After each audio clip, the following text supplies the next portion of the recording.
আজকে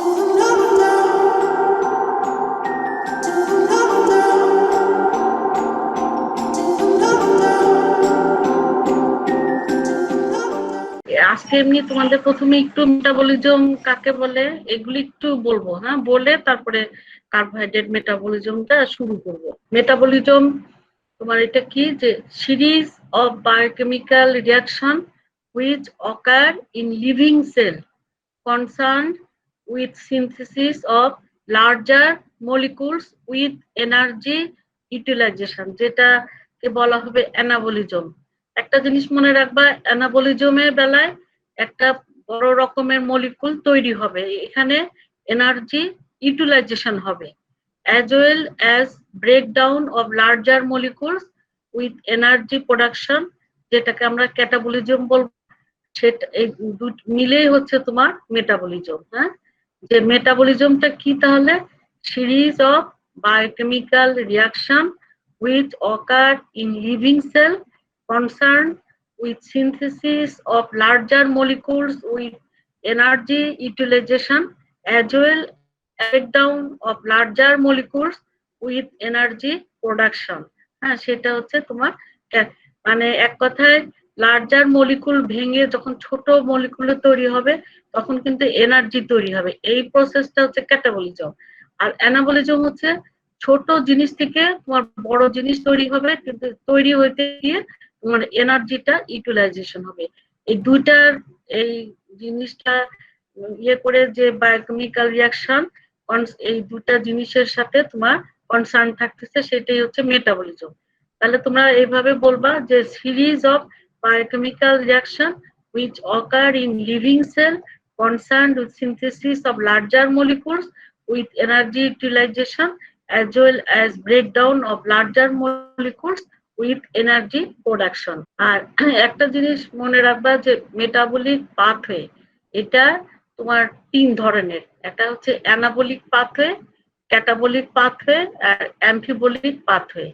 anabolic pathway যেটা, এটা মানে অ্যানাবলিক মানে সিনথেসিস, আর এটা involve in synthesis of larger molecules from smaller precursors আর ইজ এনার্জি কনজিউমিং, মানে এখানে এনার্জি ইউটিলাইজড হবে। হ্যাঁ, যেমন তোমার গ্লাইকোজেনেসিস, গ্লাইকোজেনেসিস মানে তোমার সিনথেসিস। হ্যাঁ, যেখানে দেখবা জেনেসিস সেটা হচ্ছে তৈরি হওয়া, আর লাইসিস মানে ভাঙা।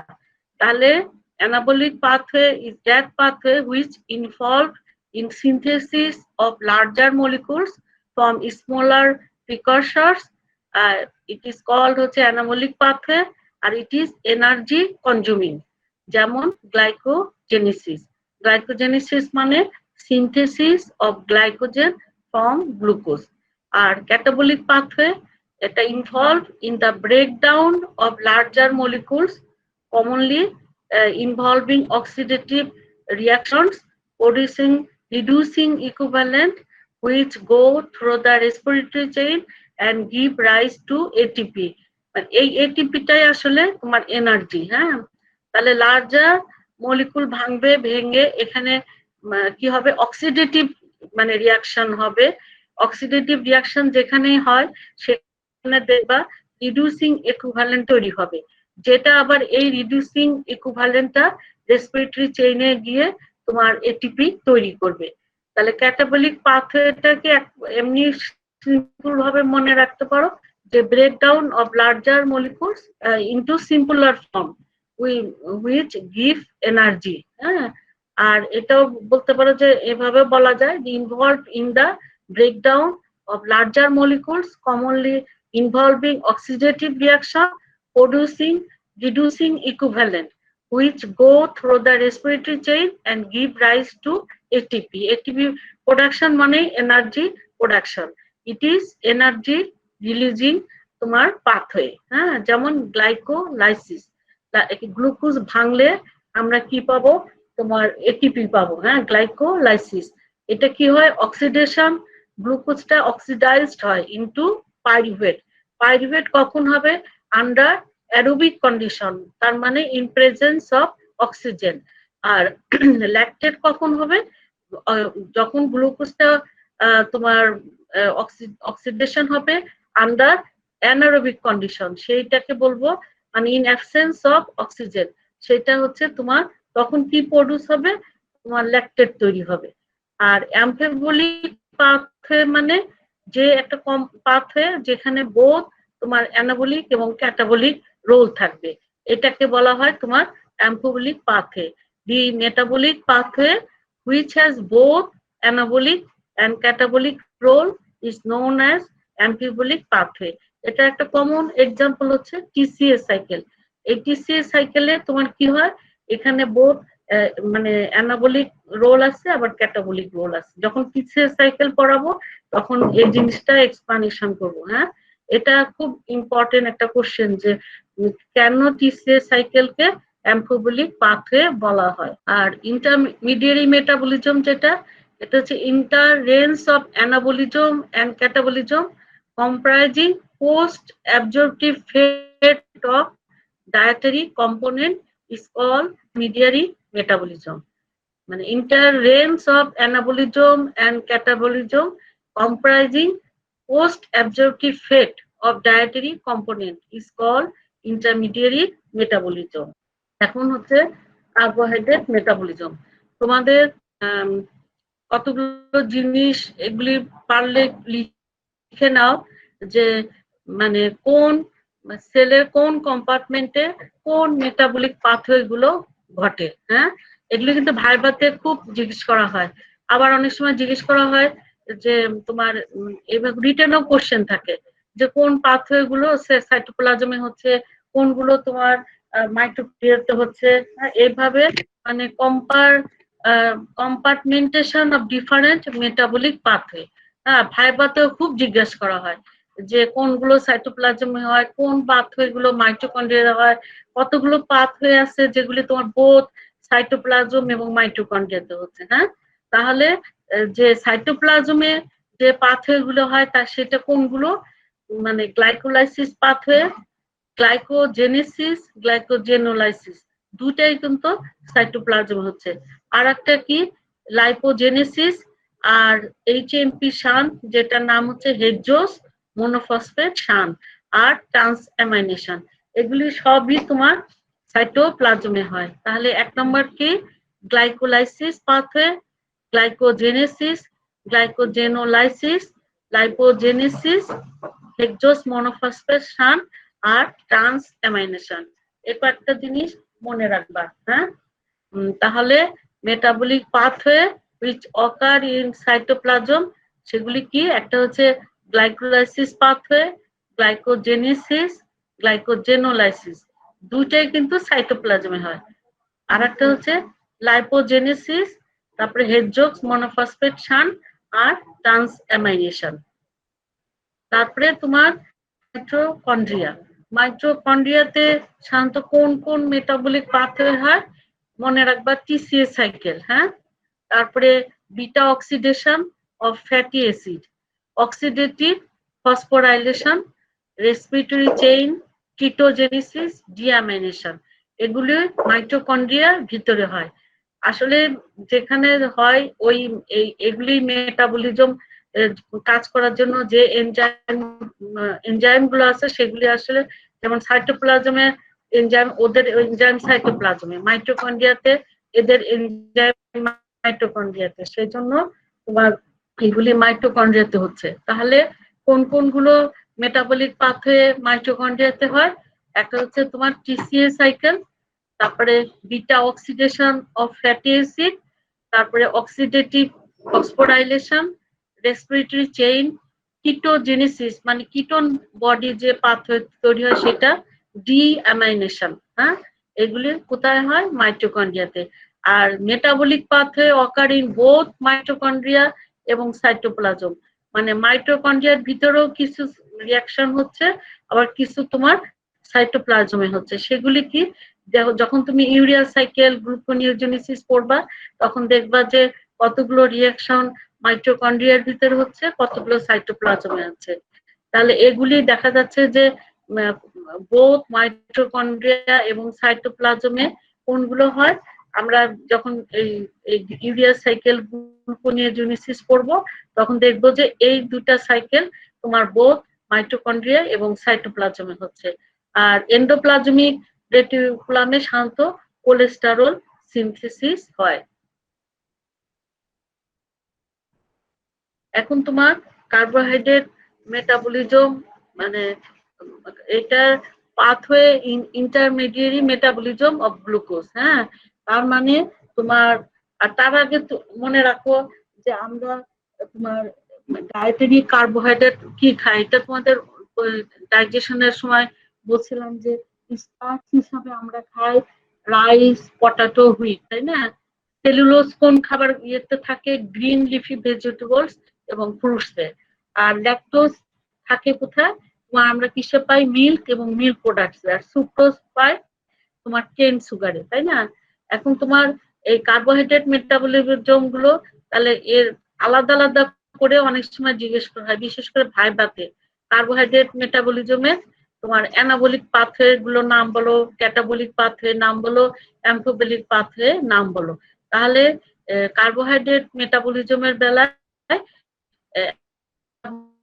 পাথওয়ে হচ্ছে কি তোমার গ্লাইকোজেনেসিস। হ্যাঁ, তার মানে প্রথমে গ্লাইকোজেনেসিস মানে synthesis of glycogen from glucose. হ্যাঁ, আর গ্লুকোনিওজেনেসিস এটার মানে synthesis of glucose from non carbohydrate substance. Non carbohydrate substance থেকে যে গ্লুকোজটা তৈরি হয়, যে প্রসেসটা, সেটাকে বলা হয় গ্লুকোনিওজেনেসিস। আর লাইপোজেনেসিস তার মানে তোমার সিনথেসিস অফ ফ্যাটি অ্যাসিড এবং সিনথেসিস অফ ট্রাইয়াসাইল গ্লিসারল। গ্লুকোজ থেকে কিন্তু আমাদের ট্রাইয়াসাইল গ্লিসারল, তারপরে ফ্যাটি অ্যাসিড এগুলি তৈরি হয়। হ্যাঁ, এই জন্য বলা হচ্ছে লাইপোজেনেসিস। তাহলে অ্যানাবলিক পাথওয়ে প্রথমে কি? গ্লাইকোজেনেসিস, তার মানে এটা synthesis of glycogen from glucose. আর গ্লুকোনিওজেনেসিস এটা কি বলবো? সিনথেসিস অফ গ্লুকোজ ফ্রম হচ্ছে নন কার্বোহাইড্রেট সাবস্টেন্স। আর লাইপোজেনেসিস অর্থাৎ synthesis of fatty acid and synthesis of triacyl glycerol. আমাদের যে কার্বোহাইড্রেট খায়, হ্যাঁ, তার দেখা যায় তোমার 30 থেকে 40% তোমার কনভার্টেড হয় ফ্যাটে। হ্যাঁ, 30 থেকে 40% কার্বোহাইড্রেট ইনজেস্টেড করি, সেটার 30 থেকে 40% ইনজেস্টেড কার্বোহাইড্রেট এটা কনভার্টেড হয় তোমার ফ্যাটে। হ্যাঁ, এর জন্য ভাত আসলে বেশি খাওয়াটাও ঠিক না, পরিমাণ মতো খেতে হবে। হ্যাঁ, বেশি খেলে তোমার ওই যে শরীর মোটা হয়ে যাবে। হ্যাঁ, এটা। আর ক্যাটাবলিক পাথওয়ে কোনগুলো? তোমার যেমন তোমার গ্লাইকোলাইসিস। হ্যাঁ, গ্লাইকোলাইসিস পাথওয়ের আরেকটা নাম আছে, সেটা কি? Embden Meyerhof pathway. এটা এটা আসলে গ্লাইকোলাইসিস মানে গ্লুকোজকে ভাঙা। হ্যাঁ, তার মানে oxidation of glucose into pyruvate or lactate. হ্যাঁ, আর তারপরে কি? গ্লাইকোলাইসিস এটাও তোমার breakdown of glycogen two glucose or glucose 1 phosphate. মানে এখানে গ্লাইকোজেনটা ভেঙে কি হবে? গ্লুকোজ হবে অথবা গ্লুকোজ 1 ফসফেট তৈরি হবে। আর একটা কি? তোমার হেড্রোস মনোফসফেট শান্ট। এটা কিন্তু এখানেও এটা অক্সিডেশন অফ গ্লুকোজ হয় টু রাইবোজ সুগার এবং কার্বন ডাইঅক্সাইড তৈরি হবে আর NADPH তৈরি হবে। HMP শান্টটাও এখানেও তোমার কি হয়? এটা একটা অল্টারনেটিভ পাথওয়ে অফ মানে কার্বোহাইড্রেট মেটাবলিজম। এখানেও তোমার কি হবে? Oxidation of glucose to ribose sugar, carbon dioxide and NADPH। এই পাথওয়েটা তোমার হচ্ছে ইম্পর্টেন্ট। হ্যাঁ, HMP শান্ট পাথওয়েটা একটা হচ্ছে তোমার ইম্পর্টেন্ট পাথওয়ে। আর কি হতে পারে? Oxidation of pyruvate to acetyl CoA, মানে পাইরুভেট থেকে অক্সিডেশন হয়ে পাইরুভেট কি হবে? এসিটাইল কোয়ে হবে। এগুলি হচ্ছে তোমার ক্যাটাবলিক পাথওয়ে। হ্যাঁ, তাহলে ক্যাটাবলিক পাথওয়ে কি? Glycolysis pathway. এর আরেকটা নাম কি? Embden Meyerhof pathway. এটাতে কি হয়? Oxidation of glucose into pyruvate or lactate. আর গ্লাইকোজেনোলাইসিস মানে breakdown of glycogen to glucose or glucose 1 phosphate। আর একটা কি? Hexose monophosphate shunt. এখানে কি হবে?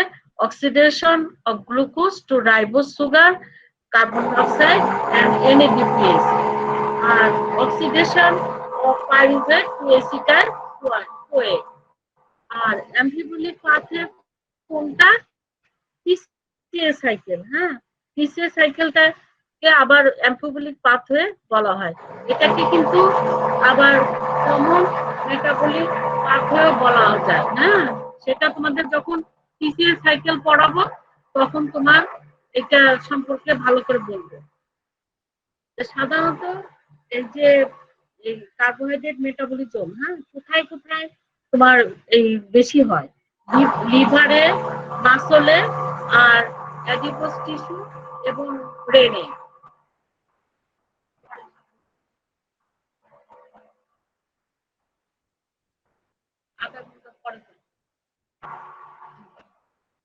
কার্বোহাইড্রেট মেটাবলিজমটা মেইন কোথায় কোথায় হয়? লিভার, মাসল, অ্যাডিপোজ টিস্যু এবং ব্রেনে। এগুলি হচ্ছে তোমার main sites of glucose metabolism.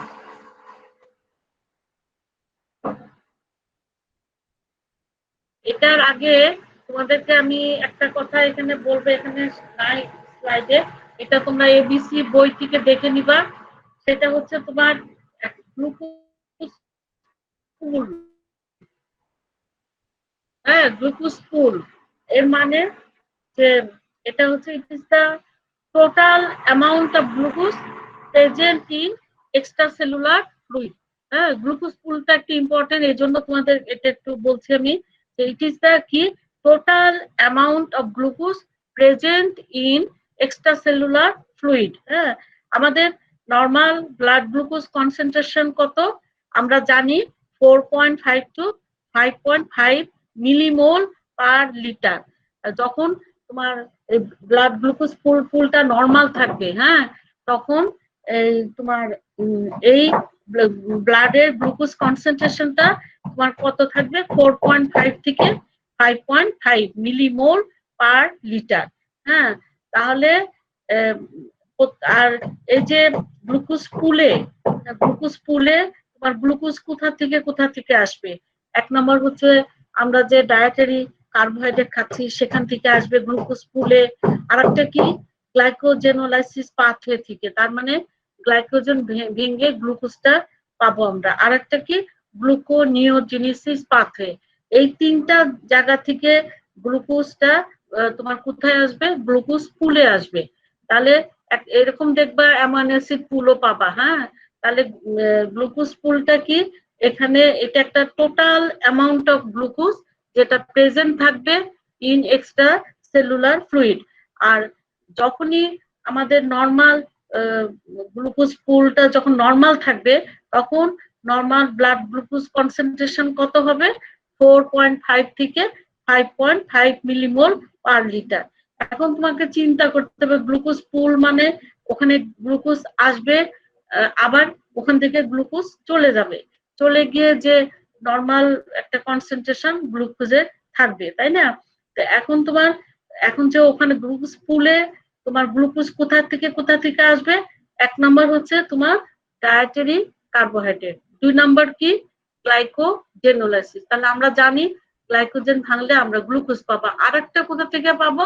Gluconeogenesis, মানে এটা একটা পাথওয়ে যেটা গ্লুকোজ তৈরি হচ্ছে একটা নন কার্বোহাইড্রেট সাবস্টেন্স থেকে, তাই না?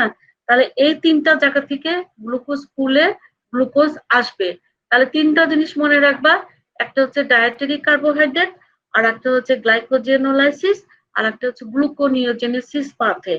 আর গ্লুকোজ রিমুভ হবে গ্লুকোজ পুল থেকে কি ভাবে?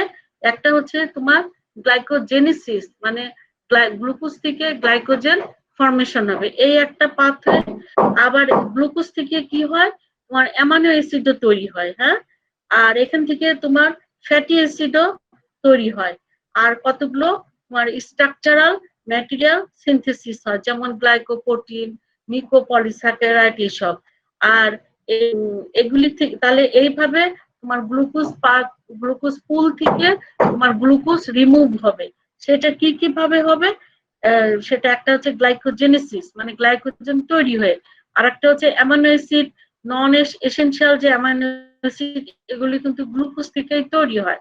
তারপরে ফ্যাট সিনথেসিস, হ্যাঁ, তারপরে তোমার স্ট্রাকচারাল ম্যাটেরিয়াল সিনথেসিস, এগুলির জন্য তোমার গ্লুকোজ কি হবে, রিমুভড হবে ফ্রম গ্লুকোজ পুল থেকে। তাহলে মনে রাখতে হবে আর একটা তোমার গ্লুকোজ আর একটা পাথওয়েতেও তোমার অক্সিডেশন হয়, সেটা কি এইচএমপি শান্ট। হ্যাঁ, এখানে এইভাবে তোমার গ্লুকোজ পুল থেকে এগুলি গ্লুকোজ গুলো তোমার কি হবে, রিমুভ হবে। আর আসবে হচ্ছে তোমার গ্লুকোজ পুলে তোমার কার্বোহাইড্রেট, ডায়েটারি কার্বোহাইড্রেট থেকে, গ্লাইকোজেনোলাইসিস পাথওয়ে থেকে, আর একটা হচ্ছে গ্লুকোনিওজেনেসিস। এখন এই গ্লুকোজ পুলের, হ্যাঁ, তাহলে গ্লুকোজ পুলটা কি, যেটা total amount of glucose that present in extracellular fluid, আর normal blood glucose concentration is কত, 4.5 to 5.5 মিলিমোল পার লিটার। আর যদি আমরা মিলিগ্রামে বলি তাহলে 80 থেকে 100 মিলিগ্রাম পার্সেন্টেজ। আর এটা কখন আমরা এই কনসেন্ট্রেশনটা পাবো, নর্মাল, যখন এই গ্লুকোজ পুলটা নর্মাল থাকবে। তাহলে আমাকে মনে রাখতে হবে গ্লুকোজ পুল থেকে কোথা থেকে গ্লুকোজ আসছে, আর এই গ্লুকোজ পুল থেকে কি উপায়ে গ্লুকোজ গুলো আবার রিমুভ হচ্ছে। তাহলে মনে রাখতে হবে কামস টু গ্লুকোজ পুল কোথা থেকে, from dietary carbohydrate, glycogenolysis and gluconeogenesis. আর গ্লুকোজ রিমুভ হচ্ছে কোন কোন ইয়ে থেকে, পুল থেকে, কোন একটা হচ্ছে glycogenesis, amino acid synthesis, fat synthesis, structural material synthesis যেমন গ্লাইকোপ্রোটিন, মিউকোপলিস্যাকারাইড, গ্লাইকোলিপিড, এগুলি। আর একটা কি এইচএমপি শান্ট পাথওয়েতে। আর এটা গেল। এখন এই যে ব্লাড গ্লুকোজ কনসেন্ট্রেশন, অর্থাৎ গ্লুকোজ পুলের ইম্পর্টেন্সটা কি, নর্মাল থাকা প্রয়োজন কেন, normal blood glucose concentration normal থাকা প্রয়োজন কেন, অথবা গ্লুকোজ পুলটা নর্মাল থাকা প্রয়োজন কেন? কারণ যে নর্মাল গ্লুকোজ পুল এবং নর্মাল যে গ্লুকোজ কনসেন্ট্রেশন, এটা is essential for optimum activity of neuron and brain. Neuron এবং ব্রেনের তোমার অপটিমাম অ্যাক্টিভিটির জন্য এই নর্মাল গ্লুকোজ কনসেন্ট্রেশন অথবা তোমার এই নর্মাল গ্লুকোজ পুলটা প্রয়োজন। হ্যাঁ, তাহলে normal glucose pool and normal blood glucose concentration is essential for optimum activity of neuron and brain. কারণ মনে রাখতে হবে যদি তোমার কোনো কারণে হাইপারগ্লাইসেমিয়া হয়, তার মানে আমার ব্লাডে যদি গ্লুকোজের কনসেন্ট্রেশন বেড়ে যায়, তখন কি হবে, এক্সট্রা সেলুলার ফ্লুইডে অসমোটিক প্রেসারটা বেড়ে যাবে। মানে ইন্টারসেলুলার ফ্লুইডের চাইতে এক্সট্রা সেলুলার ফ্লুইডে তোমার কি হবে, অসমোটিক প্রেসার বেড়ে যাবে। বেড়ে যাওয়ার ফলে কি হবে, তোমার যদি ইসিএফ এ কখনো অসমোটিক প্রেসার বাড়ে, তখন এরা কি করে, তোমার আইসিএফ থেকে ওয়াটারটাকে তোমার টেনে নিয়ে আসে ইসিএফ এ। তার ফলে কি হবে, তোমার নিউরনের ওয়াটার লস হবে। হ্যাঁ, লস হওয়ার ফলে কি হবে, সেরিব্রাল ডিহাইড্রেশন হবে। সেরিব্রাল ডিহাইড্রেশন হলে কি হবে, নিউরন অথবা ব্রেনের অ্যাক্টিভিটি এটা ইম্পেয়ার্ড হবে। হ্যাঁ, তাহলে যদি হাইপারগ্লাইসেমিয়া হয় সেটাও তোমার ক্ষতিকর। কেন, যে হাইপারগ্লাইসেমিয়া কি হবে, যেহেতু ব্লাডে গ্লুকোজ কনসেন্ট্রেশন বেশি, তার ফলে ইসিএফ এর অসমোটিক প্রেসারটাও বাড়বে আইসিএফ এর চাইতে। তখন কি হবে, লস অফ ওয়াটার হবে ফ্রম নিউরন। তার ফলে কি হবে, সেরিব্রাল ডিহাইড্রেশন হবে এবং ইম্পেয়ার্ড হবে নিউরন এবং তোমার ব্রেনের অ্যাক্টিভিটিটা, মানে ফাংশনটা ইম্পেয়ার্ড হবে। হ্যাঁ, আর যদি হাইপোগ্লাইসেমিয়া হয় তখনও কিন্তু নিউরন অথবা ব্রেনের অ্যাক্টিভিটিটা ইম্পেয়ার্ড হবে। কেন হবে, যে তোমার গ্লুকোজটা পাচ্ছে না। হাইপো মানে তোমার গ্লুকোজের কনসেন্ট্রেশনটা কম। কারণ আমরা জানি নিউরন এবং নিউরনের জন্য একমাত্র ফুয়েল হচ্ছে তোমার গ্লুকোজ। সেটা যদি কমে যায় তখন কি হবে, তোমার এর ফাংশনটা তোমার ইম্পেয়ার্ড হবে। হ্যাঁ, কারণ glucose is the only fuel for neuron normally. আর একটা কি, যে neuron has no glycogen store, neuron কিন্তু গ্লাইকোজেন স্টোর করে রাখতে পারে না। আর একটা কি, যে তোমার neuron can not make glucose. অন্যগুলোতে যেমন দেখলাম যে গ্লুকোনিওজেনিস অন্যান্য টিস্যু সেল এগুলি কি হবে, তোমার গ্লাইকোজেন ভেঙে গ্লুকোজ পাবে, তারপরে গ্লুকোনিওজেনিস পাথওয়ে থেকে গ্লুকোজ নিবে। কিন্তু neuron has no glycogen store, neuron can not make glucose by gluconeogenesis পাথওয়েতে। আর একটা কি, যে তোমার যদি তোমার নিউরন, আর একটা জিনিস যে নিউরন সাধারণত ইনসুলিনের কাজ কি, ইনসুলিন কি করে, তোমার গ্লুকোজকে সেলের ভিতরে ঢুকাতে সাহায্য করে। এক্ষেত্রে ইনসুলিনের কোনো রোল নাই নিউরনের ভিতরে গ্লুকোজকে ঢুকানো। এর জন্য একটা তোমার নর্মাল ব্লাড গ্লুকোজ কনসেন্ট্রেশন দরকার, কারণ glucose is the only fuel for neuron. এই কথাগুলো একটু মনে রাখবা যে নর্মাল ব্লাড গ্লুকোজ কনসেন্ট্রেশন অথবা নর্মাল গ্লুকোজ পুলের প্রয়োজনীয়তা কি। হ্যাঁ, বেশি হলেও খারাপ, কমে গেলেও খারাপ। হ্যাঁ, বেশি হলেও তোমার সেরিব্রাল অ্যাক্টিভিটিটা, ব্রেনের ফাংশন, তারপরে নিউরনের ফাংশন, এগুলি কি হবে, ইম্পেয়ার্ড হবে। কমে গেলেও তোমার ইম্পেয়ার্ড হবে। হ্যাঁ, এর জন্য নর্মাল ব্লাড গ্লুকোজ কনসেন্ট্রেশন অথবা গ্লুকোজ পুল কনসেন্ট্রেশন তোমার প্রয়োজন। এখন তোমার এই যে আমরা কার্বোহাইড্রেট ডাইজেশনের দেখেছি যে তোমার এন্ড প্রোডাক্ট কি থাকে, গ্লুকোজ, তোমার গ্যালাক্টোজ এবং ফ্রুক্টোজ, তাই না? আর গ্যালাক্টোজ এবং ফ্রুক্টোজ কিন্তু আলটিমেটলি তোমার ইয়ে হয়, আবার গ্লুকোজে কনভার্টেড হয়। তাহলে এই যে গ্লুকোজটা তৈরি হলো কার্বোহাইড্রেট ডাইজেশনের এন্ড প্রোডাক্ট, আমরা কি দেখেছি, তোমার তোমার ডাইজেশন হয়ে গ্লুকোজ, ফ্রুক্টোজ আর গ্যালাক্টোজ হচ্ছে, তাই না? খাওয়ার পরে সেটা আবার অ্যাবজর্ব হচ্ছে, অ্যাবজর্ব হয়ে ব্লাডে যাচ্ছে। এই অ্যাবজর্পশন হওয়ার পরে তারপরে ওদের কি কি ফেট হতে পারে। হ্যাঁ, তাহলে গ্লুকোজের তাহলে মেটাবলিক ফেট কি আফটার অ্যাবজর্পশন, মনে রাখতে হবে। এক নাম্বার হচ্ছে এটা অক্সিডাইজড হবে, সেলের ভিতরে যখনই ঢুকবে তখনই এটা ফসফোরাইলেশন হয়ে যাবে। মানে এক কথায় এটা অক্সিডাইজড হবে কোন পাথওয়ের মাধ্যমে, একটা হচ্ছে গ্লাইকোলাইসিস পাথওয়ে, আর একটা হচ্ছে হেক্সোজ মনোফসফেট শান পাথওয়েতে। এটা কিন্তু অনেক সময় তোমাদের খুব জিজ্ঞেস করা যে মানে metabolic rate of glucose after absorption, মানে অ্যাবজর্পশন যে হলো গ্লুকোজটা, তারপরে এর ফেটটা কি। হ্যাঁ, তখন কি এক নম্বর বলবা যে এটা অক্সিডাইজড হয় through glycolysis and hexose monophosphate shunt পাথওয়েতে। আর একটা কি, এটা স্টোর থাকে অ্যাজ গ্লাইকোজেন কোথায়, ইন লিভারে এন্ড স্কেলিটাল। তাহলে স্টোর থাকে কিভাবে, কি হিসাবে, গ্লাইকোজেন হিসাবে। কোথায় থাকে, লিভারে থাকে এবং স্কেলিটাল মাসলে থাকে। আর একটা কি, তোমার ফ্যাটি অ্যাসিড সিনথেসিস হবে। এই গ্লুকোজ থেকে দেখবা যে তোমার ফ্যাটি অ্যাসিড তৈরি হচ্ছে। আর একটা জিনিস যে এখান থেকে গ্লুকোজ থেকে কি হবে, সিনথেসিস হবে নন এসেনশিয়াল অ্যামাইনো অ্যাসিড। আর একটা যে এটা সিনথেসিস হবে স্ট্রাকচারাল ম্যাটেরিয়াল, যেমন হচ্ছে গ্লাইকোপ্রোটিন, গ্লাইকোলিপিড এবং নিকোপলিস্যাকারাইড। তাহলে যে what are the metabolic fate of glucose after absorption, একটা হচ্ছে যে it is oxidized through glycolysis and hexose monophosphate shunt pathway. আর একটা কি, it is stored as glycogen in liver and skeletal muscle। আর ফ্রম গ্লুকোজ থেকে কি তৈরি হয়, synthesis of fatty acid, synthesis of non-essential amino acid, synthesis of structural components such as glycoprotein, glycolipid এবং নিকোপলিস্যাকারাইড। আজকে তোমাদের এমনি এই পাথওয়ে সম্পর্কে একটু পড়াবো, পরের ক্লাসে এটা সম্পর্কে ভালো করে পড়াবো। হ্যাঁ, পাথওয়েটা স্টেপ বাই স্টেপ একটু বলে রাখি, তাহলে পরের ক্লাসে তোমাদের সুবিধা হবে। হ্যাঁ, গ্লাইকোলাইসিস পাথওয়ে, এটার আরেকটা নাম কি, এমডেন মিয়ারহফ পাথওয়ে। হ্যাঁ, এমডেন মিয়ারহফ পাথওয়ে অথবা গ্লাইকোলাইসিস পাথওয়ে। এটা যদি ডেফিনেশন জিজ্ঞেস করা হয় তাহলে বলবা যে oxidation of glucose into pyruvate.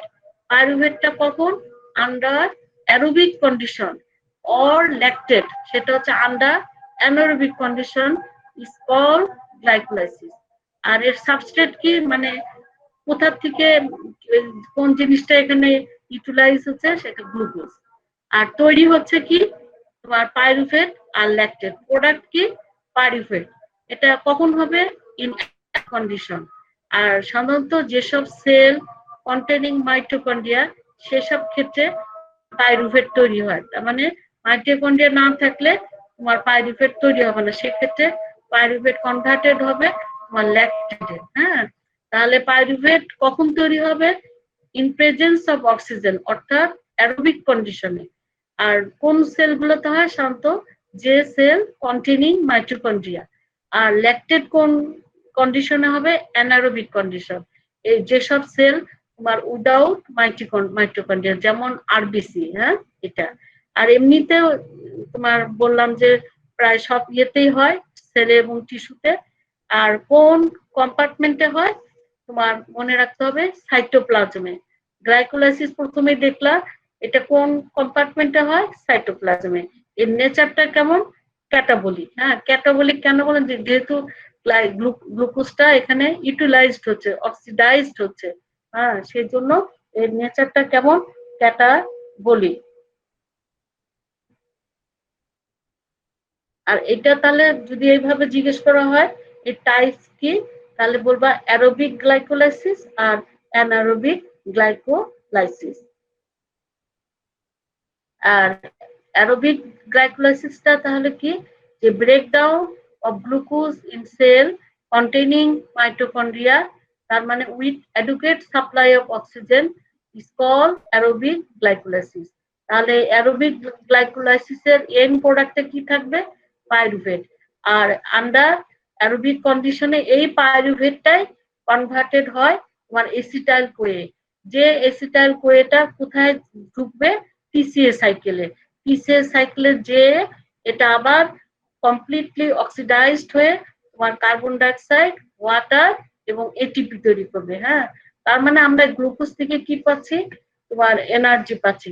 প্রথমে তোমার গ্লাইকোলাইসিস গ্লুকোজটা কি হয়, যদি অ্যারোবিক কন্ডিশনে হয় তখন কি হবে, পাইরুভেট হয়। এই পাইরুভেটটা আবার এসিটাইল কোয়েতে কনভার্টেড হবে, সেটাও অ্যারোবিক কন্ডিশনে হবে। এই এসিটাইল কোয়েটা তারপর কোথায় ডুববে, টিসিএ সাইকেলে। এই টিসিএ সাইকেলে গিয়ে কি হবে, এটা কমপ্লিটলি অক্সিডাইজড হবে, হয়ে কি তৈরি হবে, কার্বন ডাইঅক্সাইড, ওয়াটার এবং এটিপি।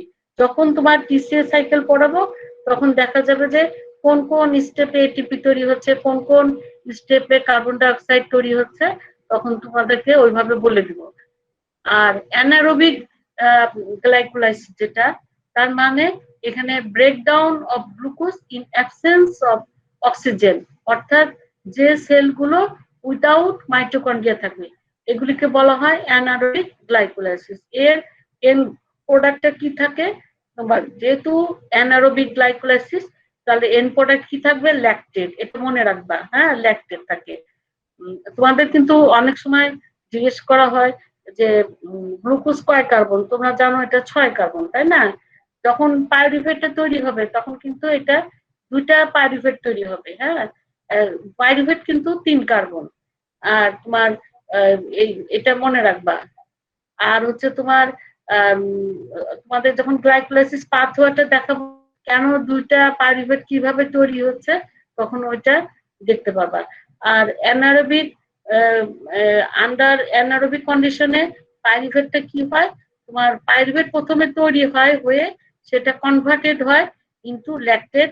একটা এনজাইম দিয়ে সেটা হয়, সেটা হচ্ছে তোমার ল্যাকটেট ডিহাইড্রোজেনেস এনজাইম। আর অনেক সময় জিজ্ঞাসা করা হয় কোন কোন জায়গায় অ্যানারোবিক গ্লাইকোলাইসিস হয়, তখন এই নামগুলো একটু মনে রাখবা। 1 নম্বর হচ্ছে ব্রেন, তারপরে হচ্ছে আরবিসি তে, রেনাল মেডুলাতে, রেটিনা, স্কিন এবং জিআই ট্র্যাক্ট, এসব জায়গায় কি হয়, অ্যানারোবিক গ্লাইকোলাইসিস হয়। মনে রাখবা, brain, RBC, renal medulla, retina, skin এবং জিআই ট্র্যাক্ট।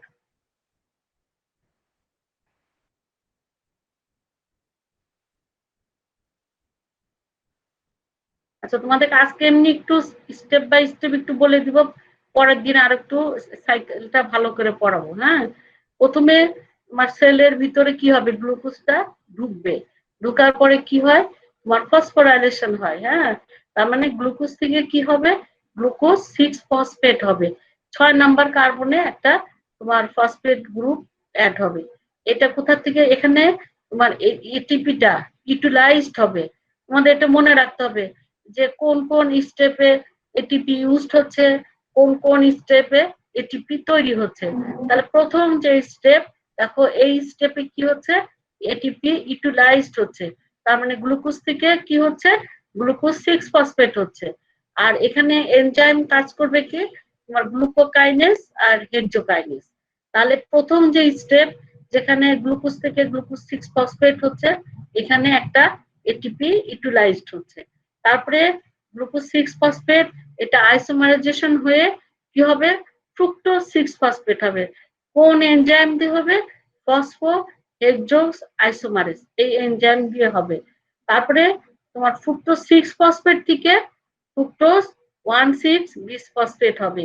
হ্যাঁ, এখানে দেখো আরেকটা এটিপি ইউটিলাইজেশন হচ্ছে। তোমাদের অনেক সময় জিজ্ঞেস করা হয় কোন কোন স্টেপে এটিপি খরচ হচ্ছে, তাহলে তোমরা কি বলবা, যখন গ্লুকোজ থেকে গ্লুকোজ 6 ফসফেট হচ্ছে, আবার ফ্রুক্টোজ 6 ফসফেট থেকে যখন ফ্রুক্টোজ 1,6-বিসফসফেট হচ্ছে। হ্যাঁ, তাহলে এখানেও তোমার একটা এটিপি ইউটিলাইজড হচ্ছে। এখানে এনজাইম, এই রিয়াকশনটা ক্যাটালাইজড হবে কোন এনজাইম দিয়ে, ফসফোফ্রুক্টোকাইনেজ। হ্যাঁ, এটা দিয়ে।